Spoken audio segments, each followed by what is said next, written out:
pembangunan PLTS di lingkungan pemerintahan.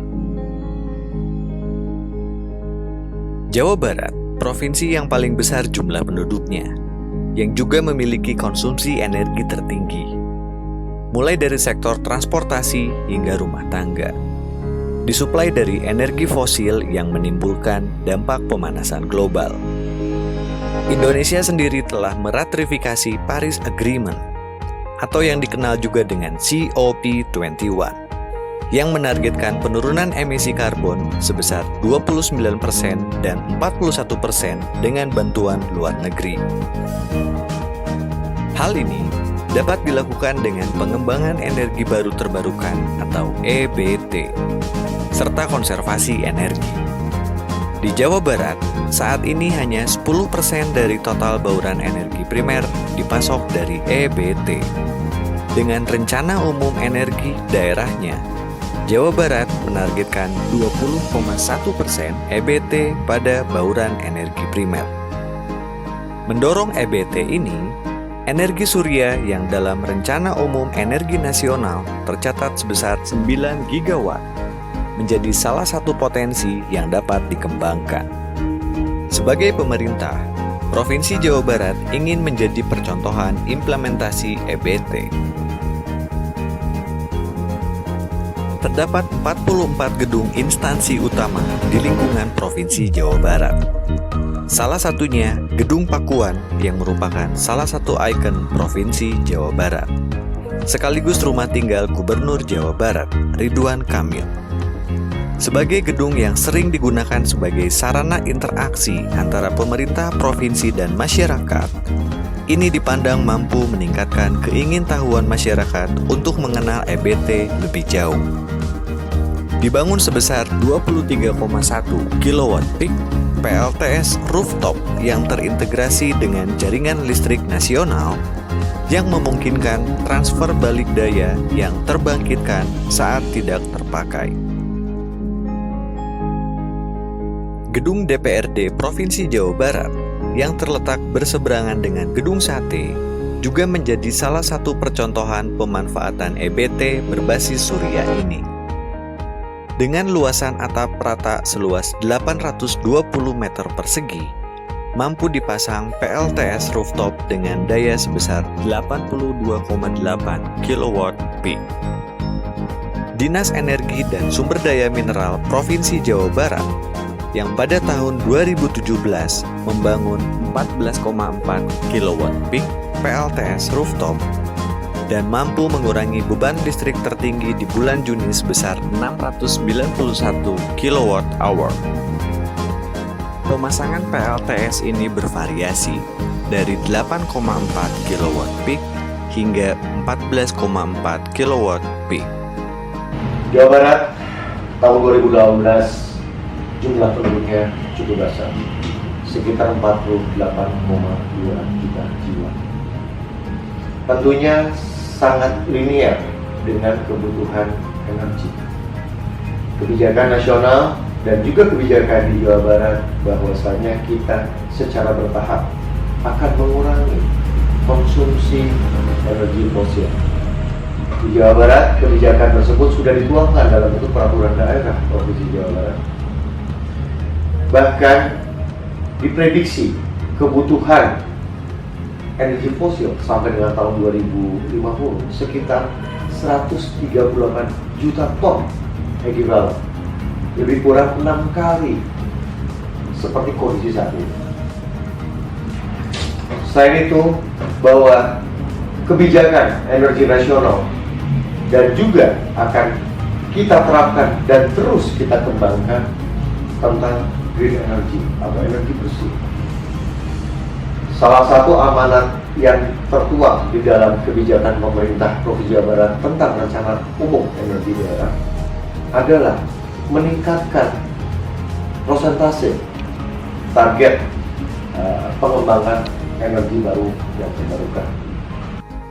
EBT dan konservasi energi merupakan hal baru bagi kaum millennials, terutama bagi masyarakat yang sedang melaksanakan jenjang sekolah SMA atau sederajat. meningkatkan pengetahuan mengenai pentingnya pola konsumsi energi dengan merubah dari fosil energi ke EBT perlu pengenalan dari dini. Maka dari itu, PLTS Rooftop ini juga dibangun di SMA Negeri 3 Bandung yang berlokasi di Jalan Belitung nomor 8 Merdeka, Kecamatan Sumur Bandung, Kota Bandung.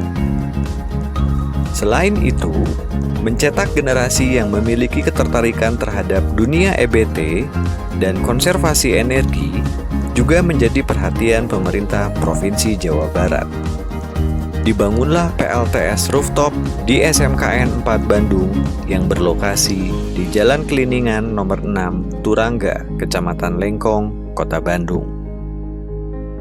Pembangunan PLTS ini dimulai dari bulan September. Dimulai dengan survei ke setiap lokasi. Gedung Pakuan, sarana interaksi pemerintah masyarakat, diletakkan sebanyak 2 rangkaian di atas dak Masjid Ar-Rasyid. 25 modul panel surya yang dipasang 2 seri dengan kapasitas inverter 15 kW dan 27 modul panel surya dipasang 1 seri dengan inverter 10 kW. PLTS ini mampu menghasilkan listrik sebesar 87,13 kWh per harinya. DPRD, terdapat 2 dak di sayap barat dengan luas 756 meter persegi dan 1 dak di sayap timur dengan luasan 64 meter persegi. Dengan dak seluas ini, daya yang dihasilkan mencapai 131,2 kW peak. Terletak di tengah kota Bandung, SMA 3 Bandung ini terbilang sekolah yang luas. Kondisi bangunan yang merupakan heritage hanya mampu memasang PLTS sebesar 28,8 kW peak di atas gedung laboratorium bahasa. Gedung ini memiliki penggunaan energi yang cukup banyak sehingga cocok untuk pengimplementasian PLTS. Memiliki kejuruan listrik, SMKN 4 Bandung layak dipasang PLTS Rooftop sebagai salah satu sarana pendidikan. Memanfaatkan 84 panel, PLTS Rooftop ini mampu menghasilkan daya sebesar 25,2 kW peak. Posisi tahun 2015 di Jawa Barat, pengembangan EBT itu baru hanya di posisi 10%. Tahun 2025, kita punya target sebesar 20,1%. Oleh karena itu, salah satu upaya yang kita lakukan dalam rangka pengembangan energi baru terbarukan adalah mengembangkan potensi energi surya yang ada di Jawa Barat. Salah satu diantaranya adalah membangun pembangkit listrik tenaga surya atau PLTS. Saat ini kita sedang membangun di beberapa kantor dan di beberapa pelayanan publik, bangunan publik. Di Gedung Pakuan, di Gedung DPRD Provinsi Jawa Barat, di kantor Dinas ESDM Provinsi Jawa Barat, di beberapa kantor cabang Dinas ESDM Provinsi Jawa Barat, dan juga kita akan membangun di beberapa sekolah menengah atas Negeri 3 Bandung, di sekolah menengah kejuruan Negeri 4 Bandung, mengingat bahwa di Jawa Barat kondisi saat ini sekitar 30% kaum milenial. Artinya ini adalah potensi yang harus kita juga lakukan edukasi kepada kaum penerus bangsa dan kaum penerus yang ada di Jawa Barat. Hal ini tentunya diharapkan akan tumbuh dan lebih meningkat kesadaran masyarakat akan pentingnya mengelola energi dan peralihan menuju energi bersih kepada generasi milenial. PLTS ini merupakan langkah Provinsi Jawa Barat untuk pengenalan energi baru terbarukan kepada masyarakat.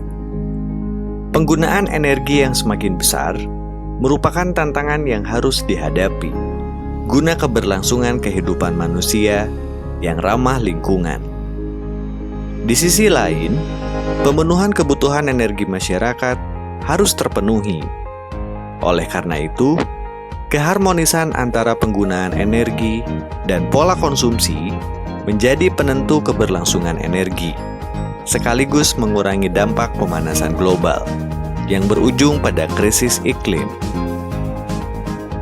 Kita sebagai pengkonsumsi energi harus lebih bijak. Memang, terdapat banyak sumber energi bersih. Namun, apakah mampu menopang pola konsumsi yang semakin besar?